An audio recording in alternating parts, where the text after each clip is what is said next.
한 주 동안 잘 지내셨죠? 우리가 계속해서 가정의 달을 기념하고 보내고 있는데 가정 속에서 무엇보다도 기쁨과 평안이 가득하기를 바랍니다. 기뻐야 됩니다.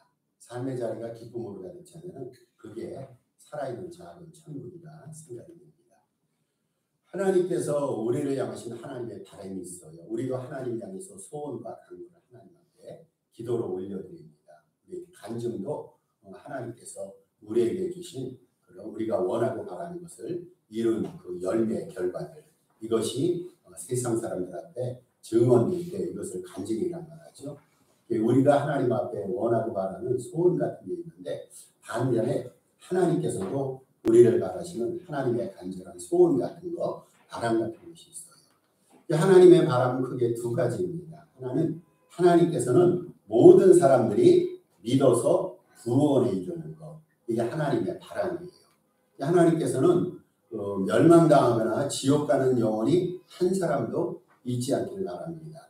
그래서 죄악으로 가득한 세상에서 하나님이 당장 심판하시면은 지옥 갈 사람이 너무 많은 거예요. 하나님께서는 참고 인내하시고 회개하고 돌이켜서 주님 앞에 돌아오고 구원받기를 바랍니다. 이게 하나님의 바람입니다.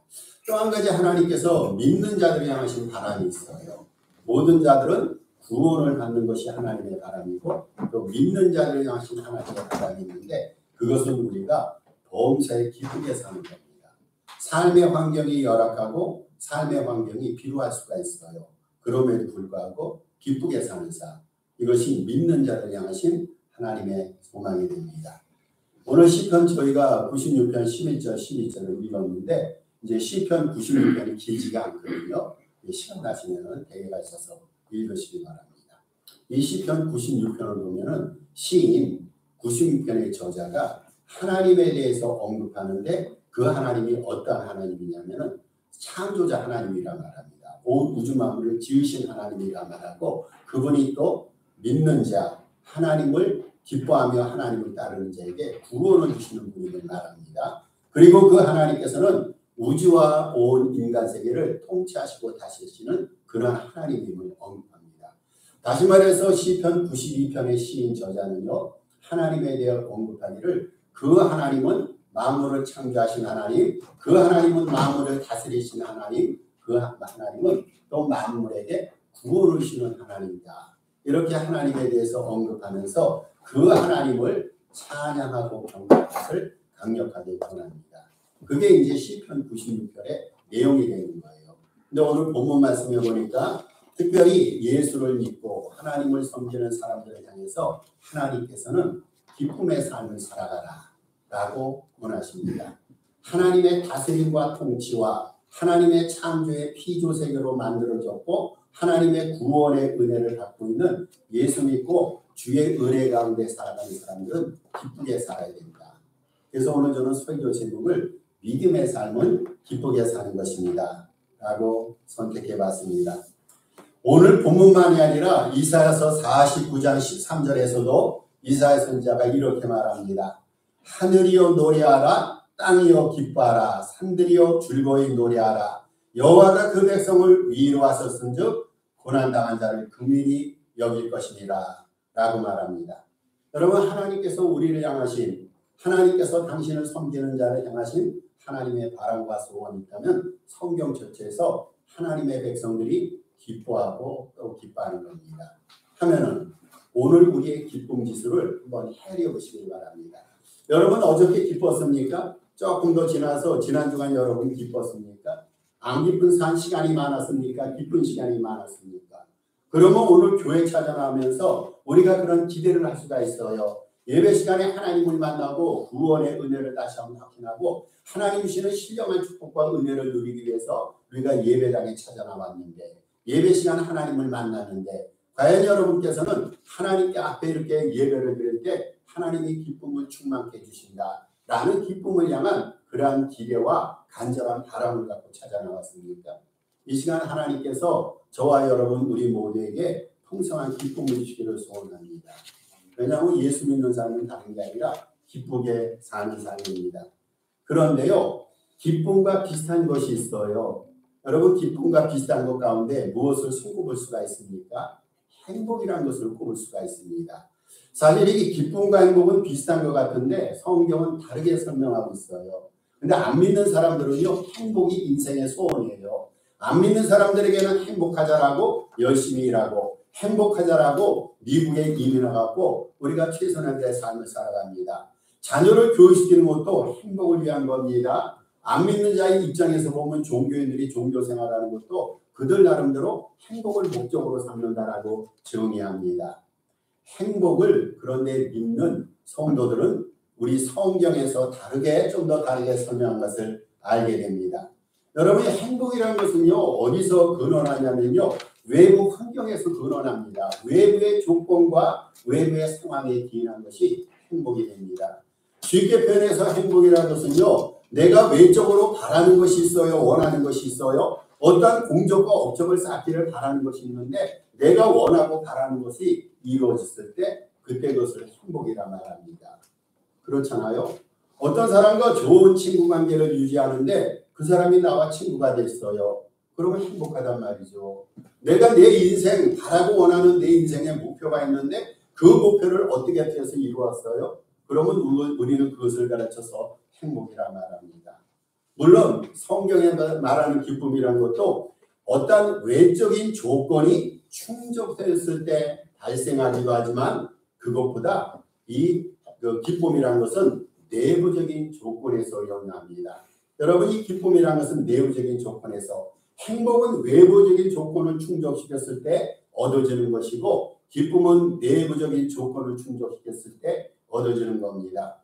그러면 예수 믿는 자들이 기쁜 삶을 살아야 되는데 기쁜 삶을 살기 위해서 내부적인 조건이 충족되어지는데 그러면 예수 믿는 자에게 내부적인 조건이라는 것이 무엇입니까? 여러분, 그것은 한마디로 표현해서 우리 안에 계시는 예수 그리스도에 대한 기쁜 믿음과 신뢰를 의미합니다. 다시 말해서요, 우리 안에 예수님이 계시고 그분을 믿고 있다면 그 믿음 안에서 형성되는 것이 이게 바로 기쁨이에요.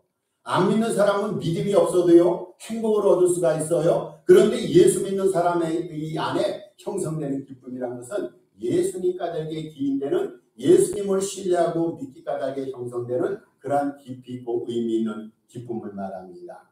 여러분, 그래서 행복은요, 얼마나 외적인 조건과 여건이 변화가 많습니까? 아주 변화가 무쌍하단 말입니다. 외부 환경이라는 것은.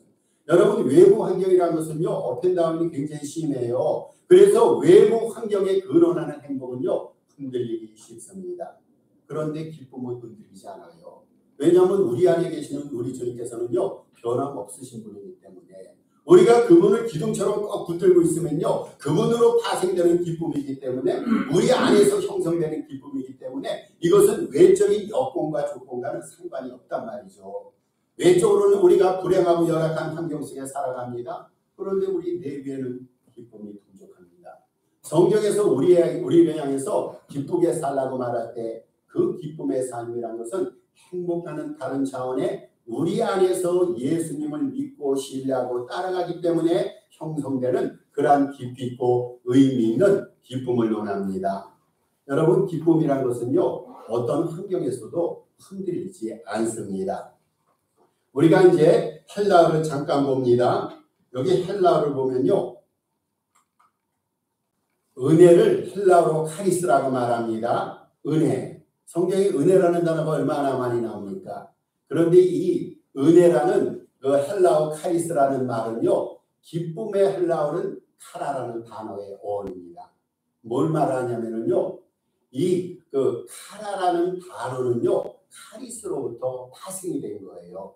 카리스라는 단어가 있어요. 은혜라는 단어입니다. 이 은혜라는 단어로부터 기쁨이라는 말이 파생이 됐어요.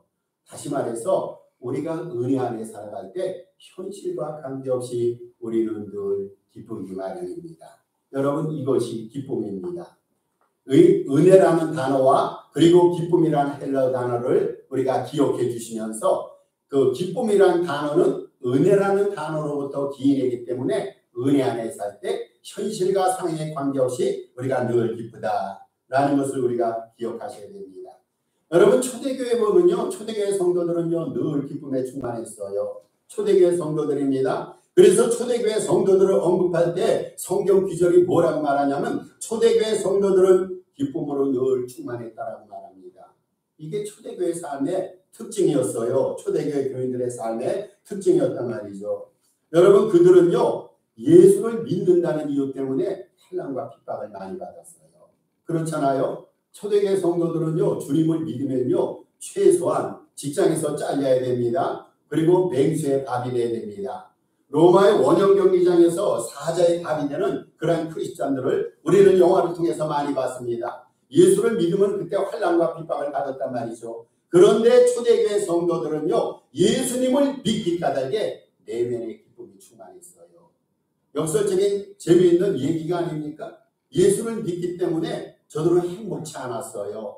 예수를 믿기 때문에 고난을 받았어요. 상황이 좋지 않았어요. 그런데 반면에 예수를 믿기 까닭에 내면에서는 기쁨이 충만했습니다.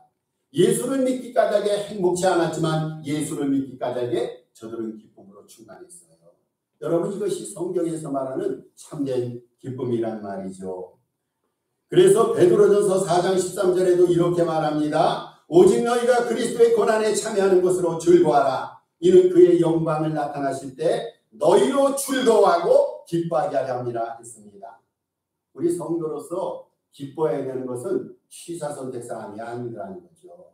오늘은 내가 조금 일이 잘 되니까 기뻐해야겠다. 일이 안 될 때는 기분이 별로 안 좋으니까 기뻐하지 말고 좀 슬퍼하고 좀 뭔가 짜증나는 삶을 살아야겠다라고 얘기해서는 안 된다는 거예요.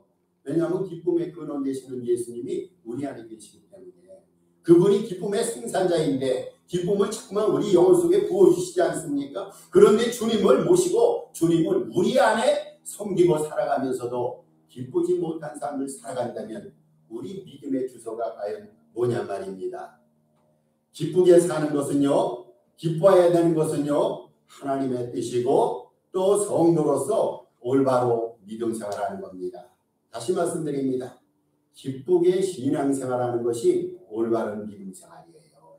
여러분 예수 믿는 자들 짜증날 때가 왜 없겠어요? 화날 때가 있어요. 바람대로 원대로 기도대로 응답 안 될 때 많이 있습니다. 응답될 때보다 응답 안 될 때가 더 많이 있습니다. 그래도 성경이 우리에게 주장하고 성경이 우리에게 권고하고 명하는 것은 그래도 기뻐하라는 거예요. 왜 그렇습니까? 주님을 향한 믿음이 우리이기 때문에 믿는 자와 믿지 않는 자의 차이가 뭡니까? 기쁨이란 말이죠. 기쁨. 그래서 기뻐하라. 성경은 그렇게 말합니다. 우리가 지금까지 너무나 많이 암송하고 배워왔던 데살로니가서 5장 16절, 17절, 18절 여러분이 너무나 잘 알잖아요. 항상 기뻐하라. 쉬지 말고 기도하라. 범사에 감사하라. 그 다음에 사도 바울이 그래야 될 이유에 대해 설명합니다. 이는 그리스도 안에서 너희를 향하신 하나님의 뜻이라고 했어요. 여러분 하나님의 뜻이라고 다 못을 받았어요. 기뻐하는 것 하나님의 뜻이에요. 기도하는 것 하나님의 뜻입니다. 감사하는 것 하나님의 뜻입니다. 이 기쁨이나 그 기쁜 자세는 인간의 삶과 영혼의 활력소가 됩니다. 여러분 영혼이 평안해요.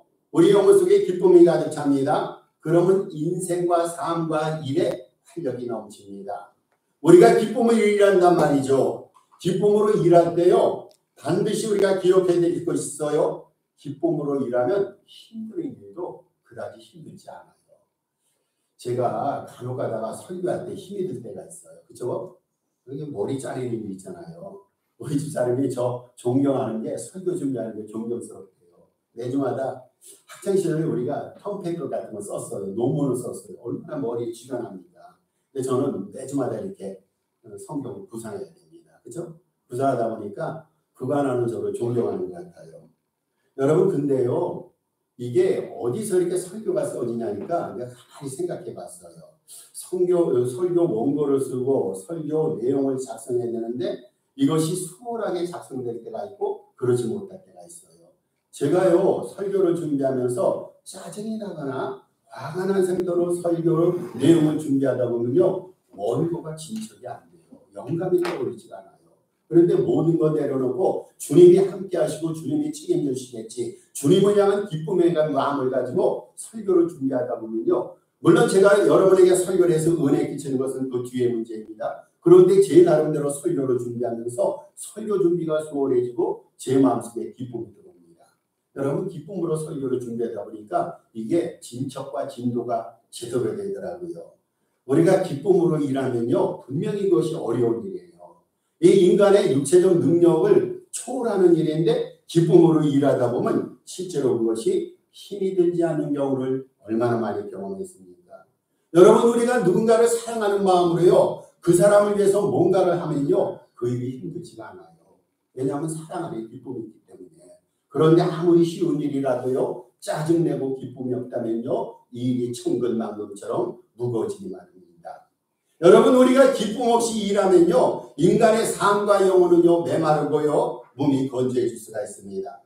기쁨이 없는 일에는요, 비효율적입니다. 그리고 쉬이 피곤해집니다. 또 믿음과 우리의 모든 것이 형식에 그치고 맙니다. 그런데 한 가지 우리가 생각할 것은 기쁨을 누리기가 그렇게 쉽지가 않다는 거예요. 성경의 원리는요, 기뻐하라고 말합니다. 우리 안에 예수님이 계시기 때문에 항상 기뻐하라고 말합니다. 기쁨으로 설교도 준비하고, 기쁨으로 교회라고, 기쁨으로 전도도 하고, 기쁨으로 주의 사역을 감당하라고 성경은 기쁨을 우리에게 반드시 권합니다. 그런데 기쁨이 우리의 소원과 바람처럼, 우리 영혼의 자세처럼 그렇게 쉽지 않다면 문제가 있어요. 인도 빈민선교에 최선을 다하고 그리고 노벨 평화상을 받았던 테레사 수녀가 있잖아요. 이제 테레사 수녀가 일하다 보니까 자원자, 동역자들이 필요합니다. 자선센터에서 당신을 도와서 일할 자원자를 구하는데 자원자, 봉사자를 구할 때 딱 두 가지 조건을 내걸었어요. 이 두 가지 조건을 충족시키면은 누구든지 당신과 함께 일할 수 있는 그러한 요원으로 채택을 했습니다. 그 두 가지 조건이라는 것이 첫 번째는 열심히 일하는 태도였어요. 용병이 부릴 수 없잖아요. 사람을 구하고 영혼을 구하는 일이니까 누구보다 최선을 다해 열심을 다해야 됩니다. 또 한 가지 자세입니다. 기쁜 자세입니다. 일을 하되 열심히 일하고 일을 하되 기쁘게 일하자. 그러면서 테레사 수녀가 이런 말을 합니다. 이 두 가지 자질이 우리 인생에서 가장 필요합니다. 그러나 기쁜 자세로 일하는 사람을 찾기가 열심히 일하는 사람을 찾기보다 더욱 어렵고 힘들었습니다. 여러분, 열심은 낼 수 있다는 거예요. 일순간 감정이 복받쳐서 최선을 다할 수 있는데 사람이 늘 기쁠 수 없다는 겁니다. 사람이 늘 희락과 즐거움 속에 살아갈 수 없다는 거예요. 그래서 열심히 있는 사람과 기쁜 자세로 일하는 사람을 비교해 보니까 기쁨으로 일하는 사람이 일의 열매도 많았고 기쁨으로 일하는 사람이 하나님 앞에 더 크게 영광을 돌렸고 기쁘게 일하는 사람 까닭에 하나님 나라가 더 확장되었노라 라고 말했습니다.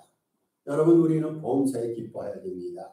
이게 오늘날 우리에게 주어진 삶의 숙제예요. 정말 우리는 기쁜 삶을 살아야 됩니다. 왜 그렇습니까? 기쁨의 근원 되시는 주님이 우리에게 있기 때문에, 또 이 기쁜 삶을 살아가는 것이 믿음의 내용이기 때문에, 그리고 우리 안에서 우리 주님께서 기쁨을 우리에게 주시기 때문에 기뻐하지 못할 이유가 없다란 말이죠. 환경이 열악하고 내가 원하고 말하는 대로 이루어지지 않아서 세상 사람들의 정의와 표현으로는 행복치 못한 상황 속에서도 우리는 기뻐할 수가 있어요. 오늘 그 기쁨을 배워보자는 거예요. 기쁨의 은혜를 받아서 기쁜 삶을 내일도 내일 모레도 일주일 내내 하늘나라에 갈 때까지 기쁨의 삶을 살아보자 그 말입니다. 저는 우리 산호세 동산교회가 우리 교회를 방문한 사람들에게 좋은 인상 주기를 바라는데 두 가지 면에서 좋은 인상 주기를 바라요. 우리 교회 들어온 사람 앞에 이 교회는 성령으로 충만한 교회다 라는 성령 충만한 그런 분위기를 풍겼으면 좋겠어요. 우리 교회가 성령 충만하면요, 하나님의 은혜와 축복을 더 크게 주시지 않을까요? 두 번째, 우리 교인들이요 다 기쁨에 충만한 그런 분위기를 풍겼으면 좋겠습니다. 오늘날 짜증나는 일이 얼마나 많이 일어납니까? 해결도 안 되는 일의 홍수 속에서, 감정의 홍수 속에서 우리는 피곤한 삶을 살아가는데 산호세 동산교회 갔더니 기쁨으로 충만하더라. 성도들의 얼굴에는 기쁨이 있더라. 저들의 언어 속에, 저들의 영혼 속에는 기쁨으로 가득 차 있더라.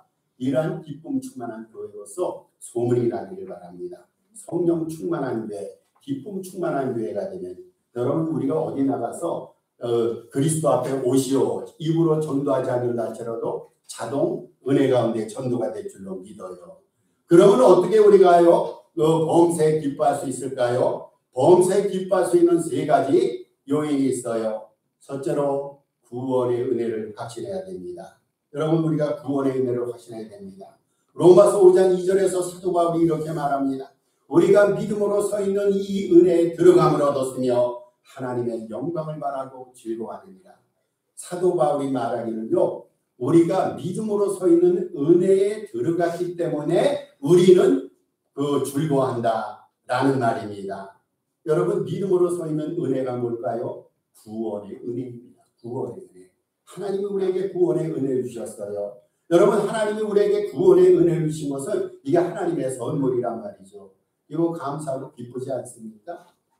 네 사람이 좀 친분이 있는 네 사람이 모여서 지인들로부터 선물을 받은 거를 서로 자랑하면서 기쁨에 대해서 언급하는 거예요.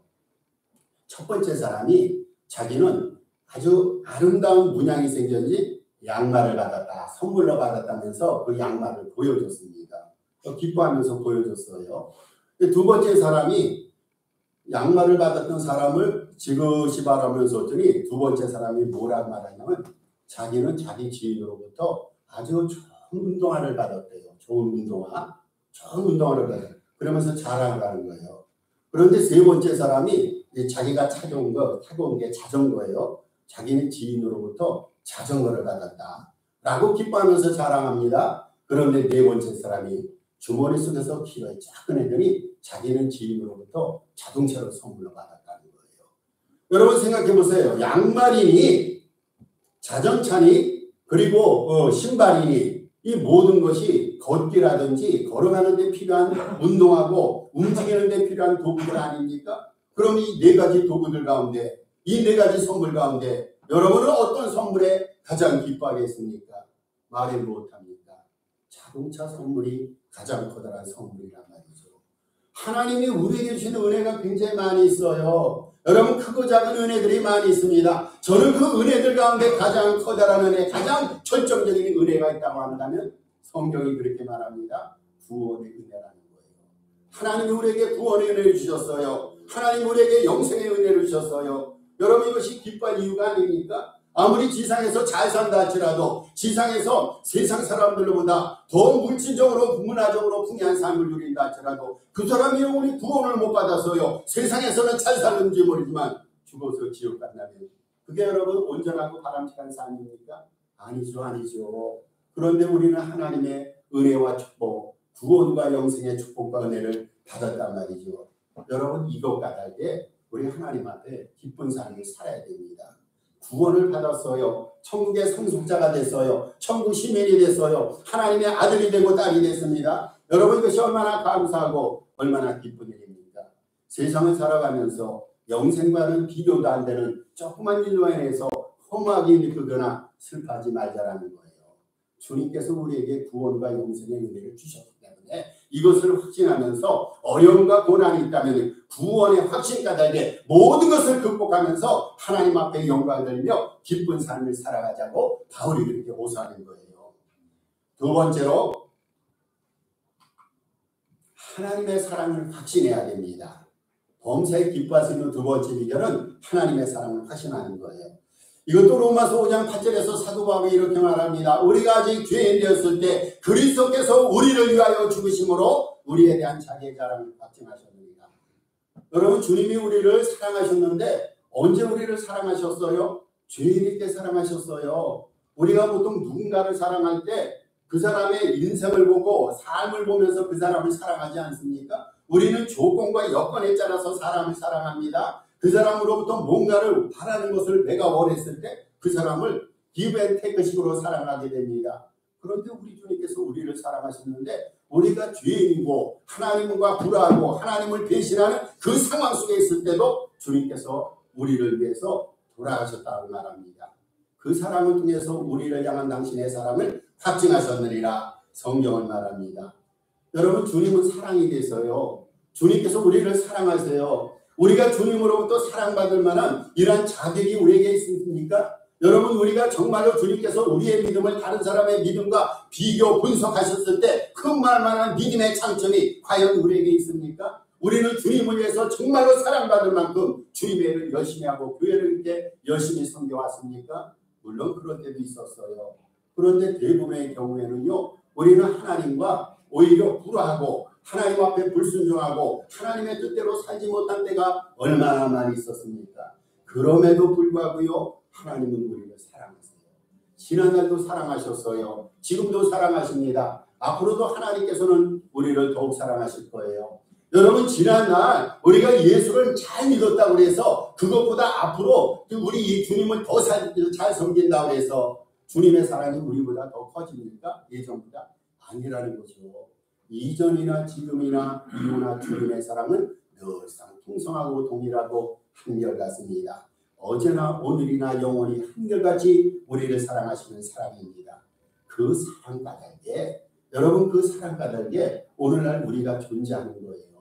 한번 생각해 보세요. 하나님의 사랑과 은혜 없이는요, 우리가 한순간만이라도 사람들께 살 수가 있을까요? 하나님의 은혜 없이 정말로 우리가 기독자들한테 살 수 있을까요? 여러분, 모든 순간은요, 하나님의 은혜와 사랑의 순간입니다. 그 하나님의 사랑을 확신하면서 우리 하나님 앞에 영광 드리고 기뻐해야 됩니다. 우리가 누가서, 우리 교회가 무엇이라서 하나님이 우리를 이토록 사랑하신가요? 하나님의 사랑이 지난날도 있었고 지금도 진행되고 있고 앞으로도 하나님의 풍성한 사랑이 진행될 것이기 때문에 그 하나님의 사랑을 확신하면서 하나님 앞에 영광과 존귀함을 주시는 저와 여러분 되시기를 주님의 이름으로 부탁드립니다. 세 번째입니다. 세 번째, 성령 충만한 삶을 사는 거예요. 여러분, 성령 충만한 삶을 사는 거. 이래 우리가 범사에 기뻐할 수가 있어요. 왜 그렇습니까? 성령 충만한 삶을 살아야 될 이유가 있는데, 성령의 9가지 열매 가운데 희락의 열매가 있어요.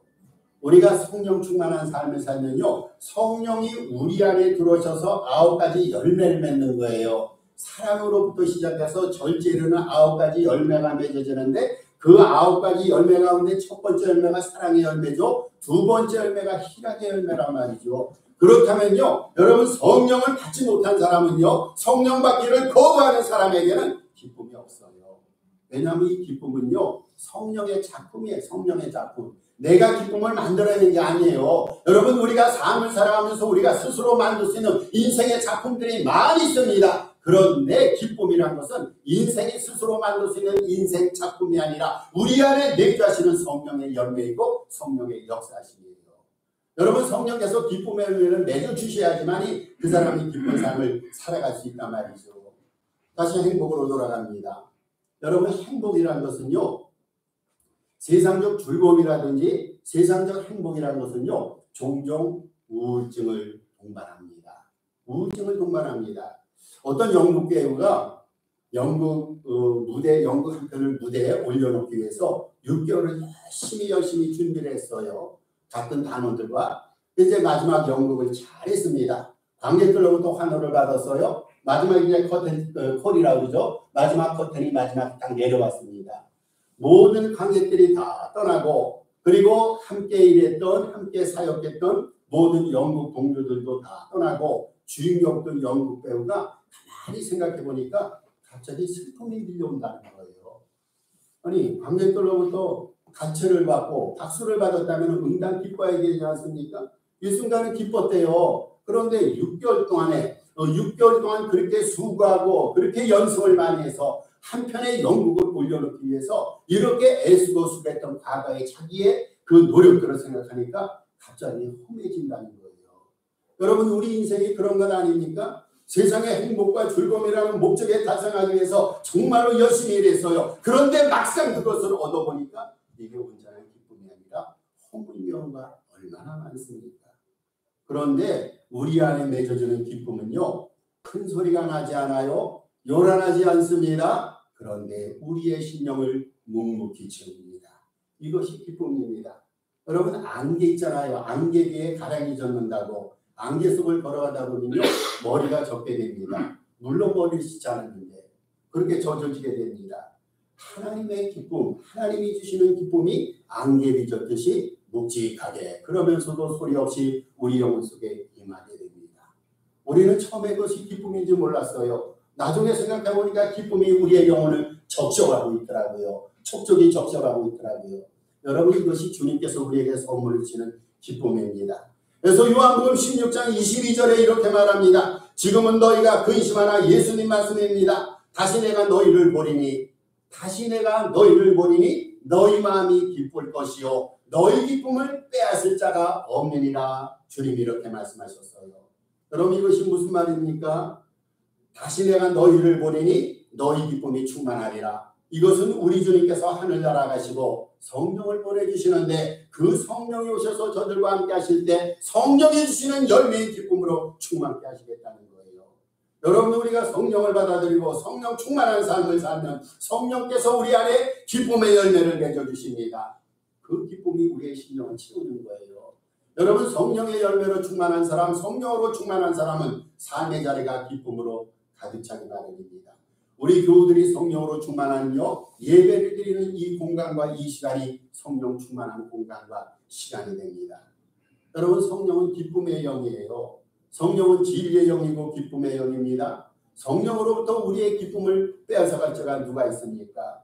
여러분, 우리의 기쁨을 빼앗아가는 것들이 몇 가지가 있어요. 죄입니다. 걱정입니다. 스트레스입니다. 공포입니다. 이런 것들이 우리 기쁨을 뺏어가는데, 성령 받고 성령 충만하면요, 성령은 우리의 기쁨을 빼앗아가는 우리 내면에 있는 모든 것들을 성령께서 몰아낸단 말이죠.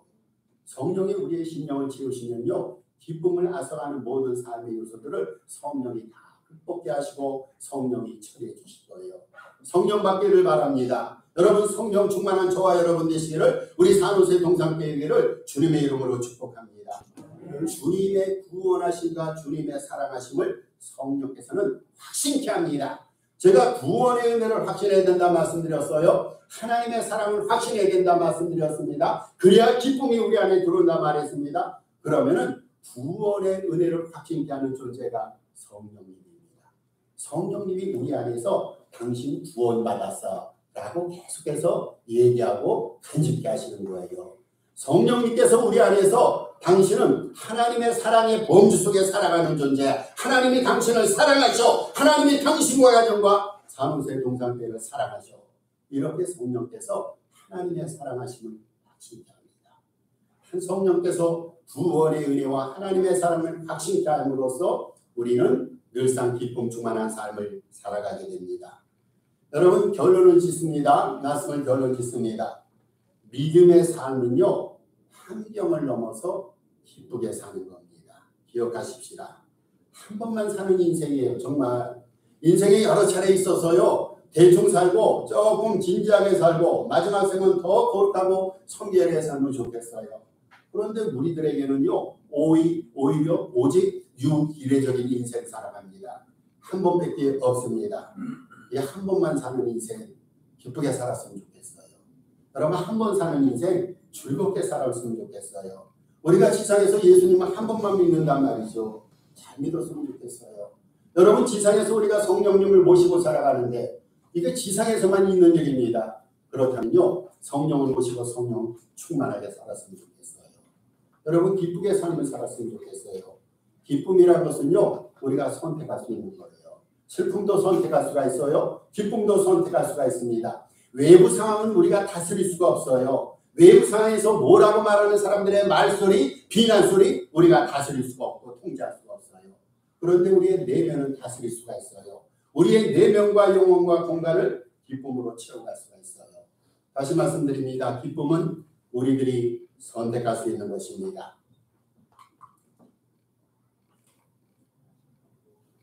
주님이 우리 마음에 들어오시면 그의 기쁨이 우리 영혼에 넘치고 우리의 기쁨은 멈추지 아니할 것입니다. 예수님을 우리 영혼 속에 모시고 주님이 주시는 기쁨, 멈추지 않은 샘물 같은 기쁨을 누리면서 하나님 앞에 영광 돌리는 행복하고 기쁨에 충만한 저와 여러분 되시기를 주님의 이름으로 부탁을 드립니다. 우리 주신 말씀 생각하면서, 그리고 5월 중에 기도 제목이 있습니다.